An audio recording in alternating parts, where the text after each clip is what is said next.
about to leave. Already packing, come with me. I'm not. Hello friends and enemies, welcome back to Happy For Now. So I had this video planned and then like things popped off on Twitter literally yesterday or Saturday, and I thought, wow, okay, great, I had this video planned and we can really dive into this topic. And I'm here to talk about fan fiction and authors you love in the romance genre and other genres that also wrote fan fiction, and define fan fiction and what it is. Does it matter that something was based off of fan fiction? So first let's define fan fiction. Fan fiction, as defined by the dictionary, that's right, I pulled the dictionary definition for y'all, is fiction written by a fan of and featuring characters from a TV show, movie, anime, book, you name it. If you could write about those characters, it can be fan fiction. People do write fan fiction based on real people, and I don't love that personally. I think it's a little creepy, but fictional, fair game. So anyways, this lady, R.S. Benedict, had this really crappy take about fan fiction, contemporary aspiring writers cutting their teeth on fan fiction, and I gotta tell ya, I'm just gonna scroll these tweets for you here so you can see them. I'm not gonna read them all. She is saying that the fan fiction is a low effort, formulaic, lowest common denominator writing and is bad quality. I just want to highlight Bree, who is one half of Kit Rosha, honestly saying this really sums it up. That fan fiction, cutting your teeth on fan fiction is a joyful thing, because here's what you learn. You learn to please the reader. You have immediate feedback from people, and people who bemoan and begrudge fan fiction are these smart writers who are gonna sit here and shit talk us for reading romance, so they can suck it. Just right on off, go ahead. You know, you can write AUs with your own characters. You have a structure and a narrative to, I mean, not really a structure, you have a structure of who a character is, but that doesn't mean you fully stick with it in fan fiction. So this came up because I personally was a big fan fiction reader. I used to read a lot of Sailor Moon fan fiction. I've talked about this randomly in videos. I know that. I don't know how often I've talked about it, but I did read a lot of Sailor Moon fan fiction. I also dabbled in some Twilight fan fiction. I read fan fiction and got burned by the great demise of fanfiction.net. So a lot of fics were lost. I actually can't find any of the fics I read as a kid anywhere. This would have been middle school to high school Sailor Moon fan fiction, and I can't find it anywhere. Like, it doesn't exist. But I remember reading some good fan fiction, and there's nothing wrong with fan fiction. Fan fiction is wonderful. I think that if you are an aspiring writer, fan fiction is probably one of the easiest ways to learn writing and learn your craft and hone that craft. Because at the end of the day, what I think people are really hating on when they hate on fan fiction is the success of these writers who have written fan fiction are now published authors. My issues aside with some of these authors, particularly one of them, it's still a talent. You're still getting picked up. So first of all, let's just talk about where you can read fan fiction these days. The two most known sources for me are AO3, which was also founded by Naomi Novik and some other people after the fanfiction.net crash of like whatever year that was. I don't know, I'll put it up down here. And Wattpad is another source of fanfiction slash just general writing things, I believe. And I would say, like, I mean, everybody knows who Cassandra Clare is. Like, she's a very successful writer. I may not like her. I don't like her writing. I don't like the drama around her with her fanfiction. But if you say Cassandra Clare and somebody's in the reading community, at least anything around YA, I think they would know that author. And she came up writing like Draco Hermione fic, I think. I might be wrong. Anyway, she wrote a fic, and that's the fic that became City of Bones and the Mortal Instruments books. And obviously since then she's grown her own universe, but you can't tell me that writing in a world that was already developed for you didn't give her the structure to then break out and create this other situation. Serpent and Dove by Shelby Mayhorn is a Six of Crows fanfiction about Nina and Matthias. It is on Wattpad. You can still read it there, I think. I'm just saying, there is no shame in fan fiction, y'all. But really, I think when it comes to us romance readers, fan fiction shines from the Twilight genre. I know, Twilight has its issues. I agree with you. I had a fondness for it as a kid. Did I know better? No, I didn't. Do I know better now? Yes. But there was a boom for Twilight fanfiction to become published works.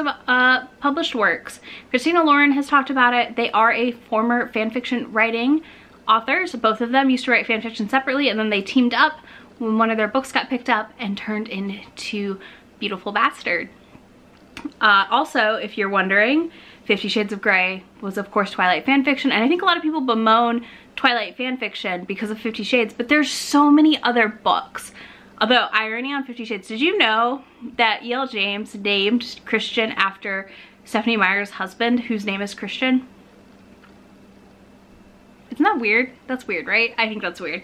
Anyways, you know, we have that. Did you know Wallbanger by Alice Clayton? This book is Twilight fanfiction.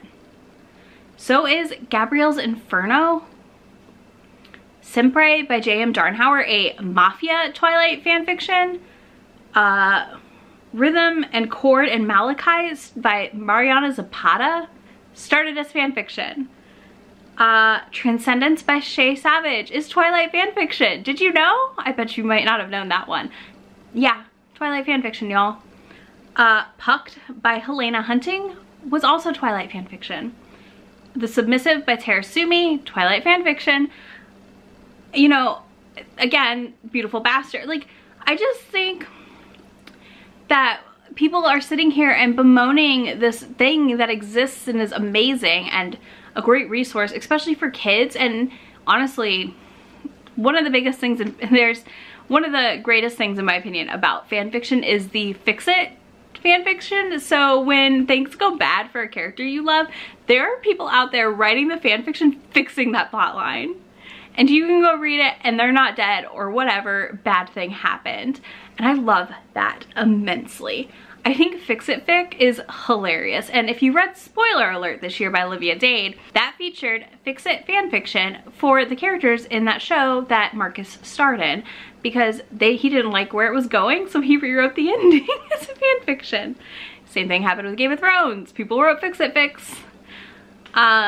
You know, like, I think a lot of people want to say that this is formulaic or this or that, but like, fanfiction literally serves the reader and the authors.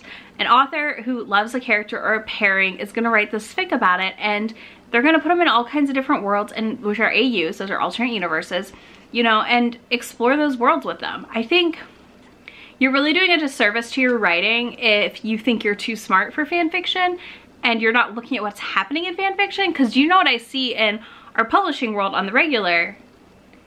Fanfiction tropes. Like, fanfiction has tropes down. They know how to deliver that quick hit of what a trope is, and in like the most impeccable fashion. They also, honestly, are paving the way for what becomes popular in the publishing world, because a lot of authors still write fanfiction and you don't even know it. Like, I know of quite a few authors who write supernatural fanfiction.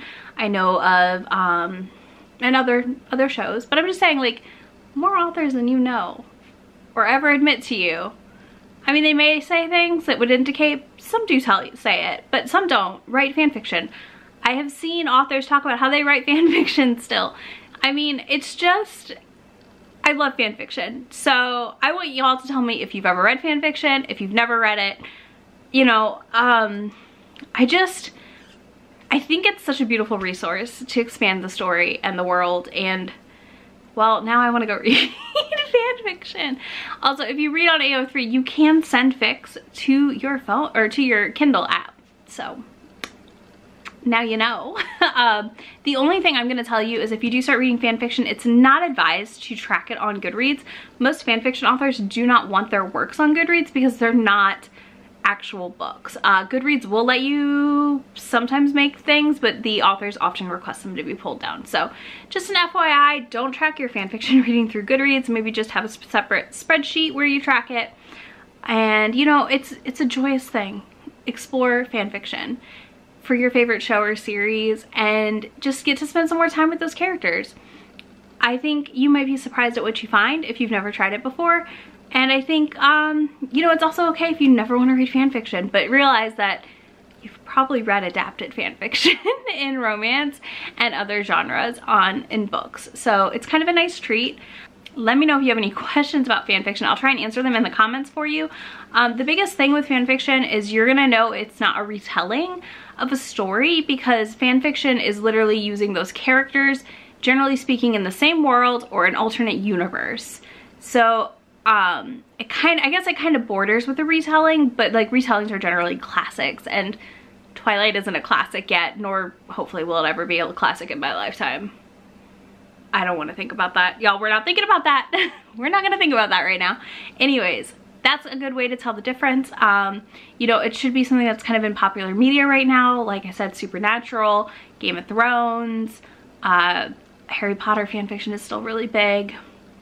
Six of Crows fanfiction, etc. Like, oh, you know, I totally didn't mention it. After by Anna Todd is One Direction fanfiction. Yeah. One Direction fanfiction. I've never read that book, but you know, I'm just saying it can be anything. You can find a lot of options out there. You really should explore the genre of fanfiction a little more if you're interested. I do think they do such a good job delivering what us romance readers desire in a book. All right, y'all, that's it for fanfiction. Put a smiley face emoji in the comment box if you made it this far of your choosing, because this was just a fun video to discuss fanfiction a little bit. Yeah, if you've got comments, if you have any questions, also feel free to drop those in the comments. I'll do my best to clarify. If you want like a fanfiction rec video, I could probably do that in a couple months. Maybe. We see what I can do. Yeah. You can find links to all of my social media platforms, which is Instagram, Goodreads, and Twitter, in the description box down below if you want to be my friend. Hit that subscribe button if you haven't yet for more romance content 3 days a week. And you will see me in a few days with another video. Bye, y'all. Really asking, we'll get away to a place where we